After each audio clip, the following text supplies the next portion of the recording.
एक दिन अचानक शहर में 10 विभिन्न हल्क आ गए और फिर जो हुआ उसने पूरी दुनिया हिला दी। शहर के बीच अचानक हल्क आसमान से ज़मीन पर लैंड करता है। उसके कदम पड़ते ही सड़क टूट जाती है और गाड़ियां हिलने लगती हैं। रियल हल्क गुस्से में चिल्लाता है, मैं हूं सबसे ताकतवर। लोग डर कर भागने लगते हैं। इतने में आसमान लाल हो जाता है और वहां से रेड हल्क तेज आग जैसी गति से नीचे आता है। रेड हल्क कहता है, आज पता चलेगा असली ताकत किस में है। और फिर दोनों एक दूसरे पर टूट पड़ते हैं। पंच इतने शक्तिशाली होते हैं कि बिल्डिंग के शीशे टूट जाते हैं। तभी अचानक बिजली चमकती है और उस बिजली से ब्लू हल्क एंट्री करता है। अब तीनों हल्क एक दूसरे पर हमला करने लगते हैं। जब लड़ाई और खतरनाक हो जाती है तब जमीन हिलती है और उसमें से येलो हल्क बाहर निकलता है। लेकिन उसी वक्त जमीन से लावा हल्क उभर कर आता है। उसका शरीर जलते हुए लावा की तरह चमक रहा होता है। फिर आसमान से बर्फ का तूफान आता है और उस तूफान के बीच आइस हल्क लैंड करता है।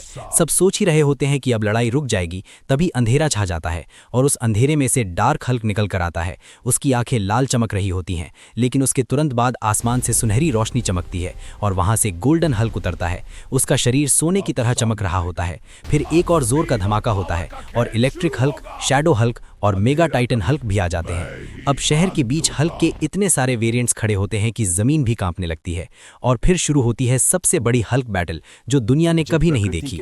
आसमान में धूल और बिजली चमक रही होती है और लोग दूर खड़े सिर्फ एक सवाल सोच रहे होते हैं,